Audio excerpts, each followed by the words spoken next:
If there is anyone out there who still doubts that America is a place where all things are possible, who still wonders if the dream of our founders is alive in our time, who still questions the power of our democracy, tonight is your answer.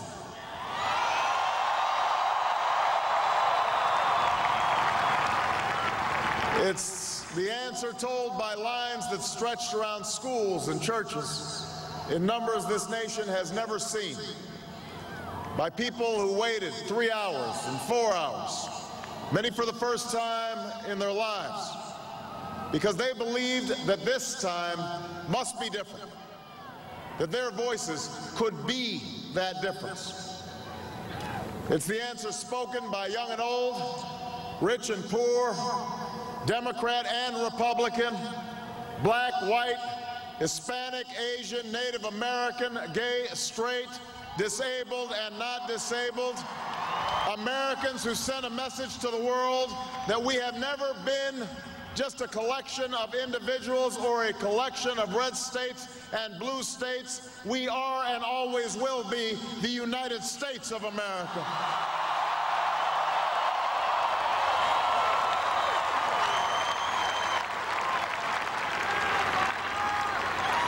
It's the answer that led those who've been told for so long by so many to be cynical and fearful and doubtful about what we can achieve, to put their hands on the arc of history and bend it once more toward the hope of a better day. It's been a long time coming, but tonight, because of what we did on this day, in this election, at this defining moment, change has come to America.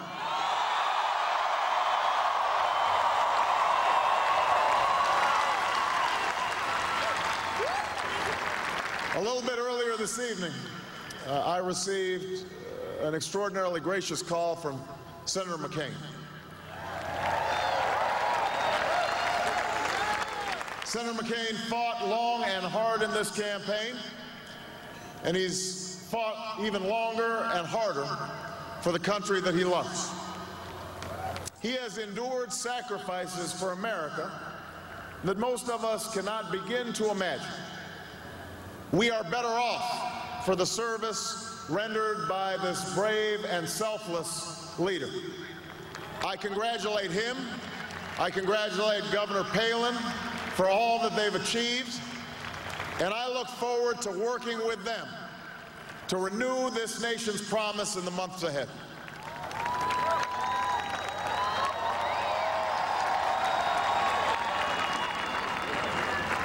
I want to thank my partner in this journey, a man who campaigned from his heart and spoke for the men and women he grew up with on the streets of Scranton and rode with on the train home to Delaware, the Vice President-elect of the United States, Joe Biden.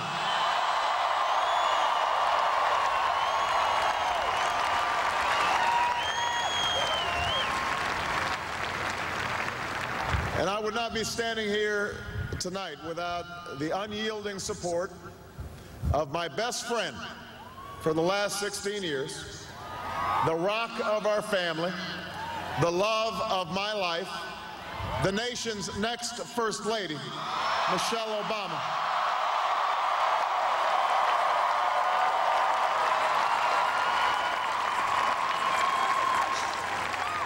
Sasha and Malia, I love you both more than you can imagine, and you have earned the new puppy that's coming with us to the White House.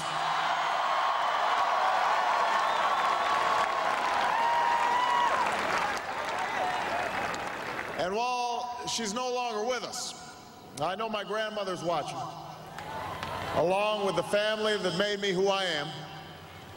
I miss them tonight. I know that my debt to them is beyond measure. To my sister Maya, my sister Alma, all my other brothers and sisters, thank you so much for all the support that you've given me. I am grateful to them.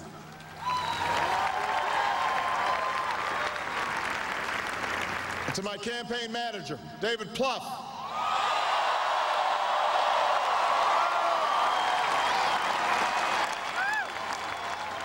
the unsung hero of this campaign, who built the best political campaign, I think, in the history of the United States of America. To my chief strategist, David Axelrod, who's been a partner with me every step of the way. To the best campaign team ever assembled in the history of politics, you made this happen, and I am forever grateful for what you've sacrificed to get it done. But above all, I will never forget who this victory truly belongs to. It belongs to you. It belongs to you. I was never the likeliest candidate for this office. We didn't start with much money or many endorsements. Our campaign was not hatched in the halls of Washington. It began in the backyards of Des Moines, in the living rooms of Concord, and the front porches of Charleston. It was built by working men and women who dug into what little savings they had to give $5 and $10 and $20 to the cause. It grew strength from the young people who rejected the myth of their generation's apathy, who left their homes and their families for jobs that offered little pay and less sleep. It drew strength from the not-so-young people who braved the bitter cold and scorching heat to knock on doors of perfect strangers, and from the millions of Americans who volunteered and organized and proved that more than 2 centuries later, a government of the people, by the people, and for the people has not perished from the earth. This is your victory.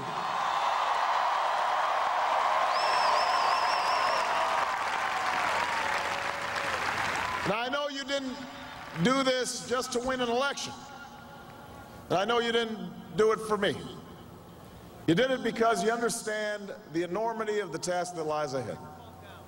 For even as we celebrate tonight, we know the challenges that tomorrow will bring are the greatest of our lifetime. 2 wars, a planet in peril, the worst financial crisis in a century. Even as we stand here tonight, we know there are brave Americans waking up in the deserts of Iraq and the mountains of Afghanistan to risk their lives for us. There are mothers and fathers who will lie awake after their children fall asleep and wonder how they'll make the mortgage, or pay their doctor's bills, or save enough for their child's college education. There's new energy to harness, new jobs to be created, new schools to build, and threats to meet, alliances to repair. The road ahead will be long. Our climb will be steep. We may not get there in 1 year or even in 1 term. But America, I have never been more hopeful than I am tonight that we will get there. I promise you, we as a people will get there.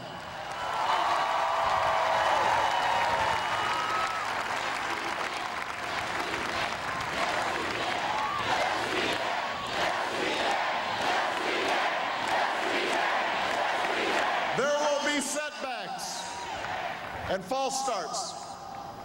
There are many who won't agree with every decision or policy I make as president.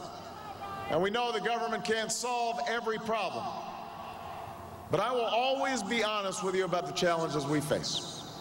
I will listen to you, especially when we disagree. And above all, I will ask you to join in the work of remaking this nation the only way it's been done in America for 221 years. Block by block, brick by brick, calloused hand by calloused hand. What began 21 months ago in the depths of winter cannot end on this autumn night. This victory alone is not the change we seek. It is only the chance for us to make that change. And that cannot happen if we go back to the way things were. It can't happen without you, without a new spirit of service, a new spirit of sacrifice. So let us summon a new spirit of patriotism, of responsibility, where each of us resolves to pitch in and work harder and look after not only ourselves but each other. Let us remember that if this financial crisis taught us anything, it's that we cannot have a thriving Wall Street while Main Street suffers. In this country, we rise or fall as one nation, as one people. Let's resist the temptation to fall back on the same partisanship and pettiness and immaturity that has poisoned our politics for so long. Let's remember that it was a man from this state who first carried the banner of the Republican Party to the White House, a party founded on the values of self-reliance and individual liberty and national unity. Those are values that we all share. And while the Democratic Party has won a great victory tonight, we do so with a measure of humility and determination to heal the divides that have held back our progress.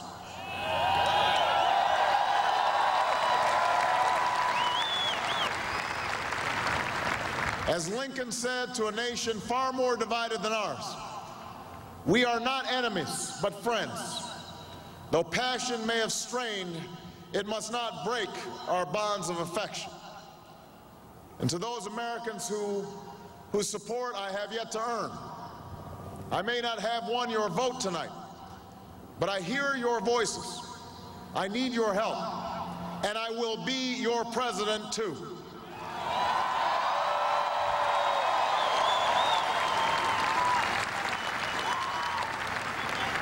And all those watching tonight from beyond our shores, from parliaments and palaces, to those who are huddled around radios in the forgotten corners of the world, our stories are singular, but our destiny is shared. And a new dawn of American leadership is at hand.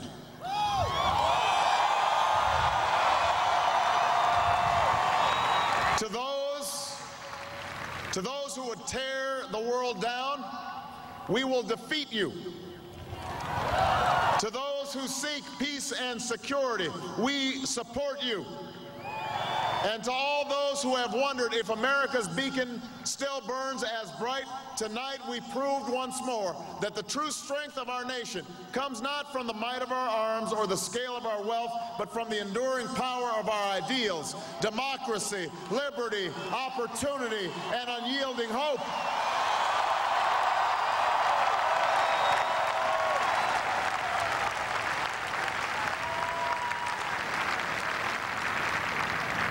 That's the true genius of America, that America can change.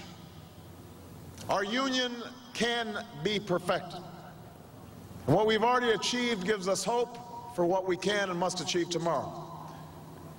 This election had many firsts and many stories that will be told for generations, but one that's on my mind tonight is about a woman who cast her ballot in Atlanta.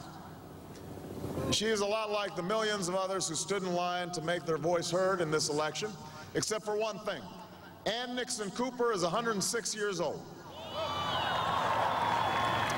She was born just a generation past slavery, a time when there were no cars on the road or planes in the sky, when someone like her couldn't vote for two reasons: because she was a woman and because of the color of her skin.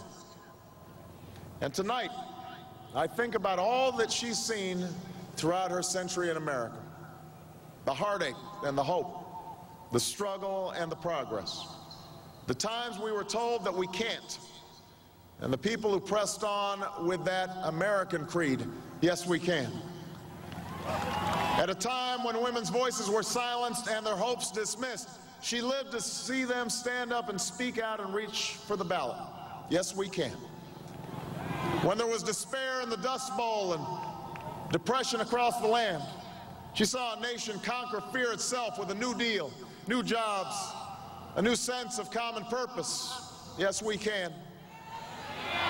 When the bombs fell on our harbor and tyranny threatened the world, she was there to witness a generation rise to greatness and a democracy was saved: yes, we can.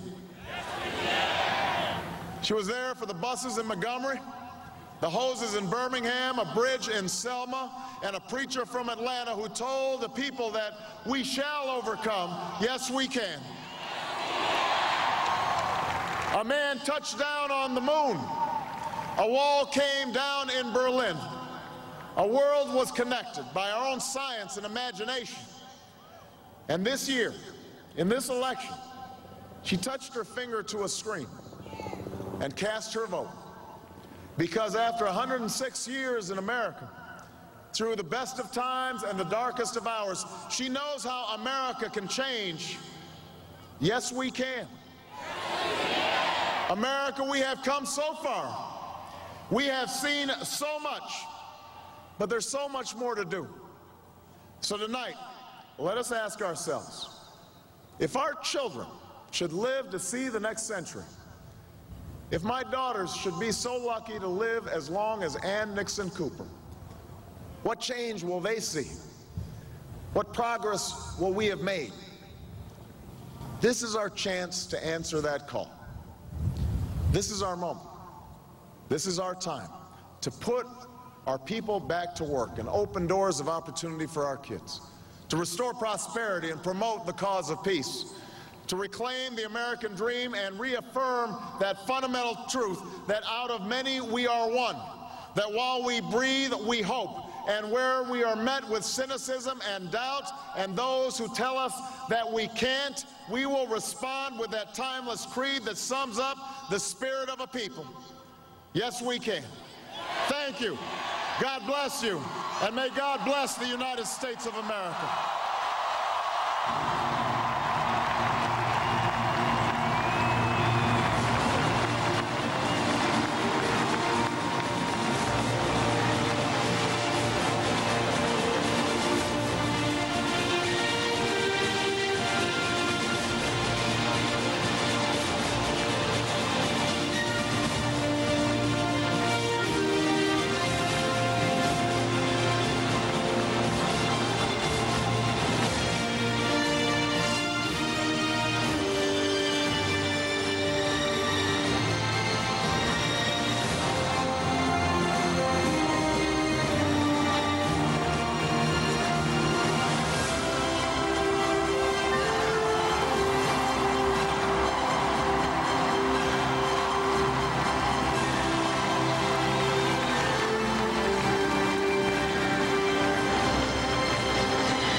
so the stage at Grant Park in Chicago is a lot more than a political stage tonight. It is a world stage, and the president-elect has just exited with his family after stirring remarks. He's known for giving a pretty good speech. Tonight, words mattered all the more. This was a statement of intent, a statement of purpose for his presidency and for the country that he will now lead, and he will lead with a pretty big mandate. Keith? What we're looking at numerically, and let's talk about that hand reached out across a couple of time zones in a minute, but just to get the numerics here, I think we've got 44 electoral college votes left to assign, and from the pre-election night predictions, 40 of them were well, 4 of them were likely to go to John McCain. So there is still margin here to be answered. It's an academic question now, but one that is still of great significance to those who were involved in this race. But what struck me during that was how much of that speech bookended what Senator McCain said. And these are very important considerations for this country. This is as dynamic a statement as the election of any non-white guy candidate could be for the presidency. This is not necessarily going to go smoothly. We've heard some of the reactions from that crowd at the Biltmore in Phoenix. There's unhappiness. How much of it was more than that? I would hope it would be 0%. Senator McCain reached a hand out to try to knock that down. He asked his own supporters to for want of a better word, cool it. The first thing that President-elect Obama said was addressing this idea of unity and tamping down the political temperature. And I can't imagine that there were more important words said in combination between the victor and the runner-up. We'll call him the runner-up out of respect for that statement tonight. I don't know when more important words have been said in tandem in that sense. I talked to one of the top Obama people in Chicago today to try to get some reporting on what a transition might look like, and there are 3 watchwords to the new team that's going to be formed in the next couple of weeks to run the country. One of them is bipartisan. In fact, that's the #1 hallmark of what they're going to try to do, is put together a bipartisan government. #2, diversity, of course.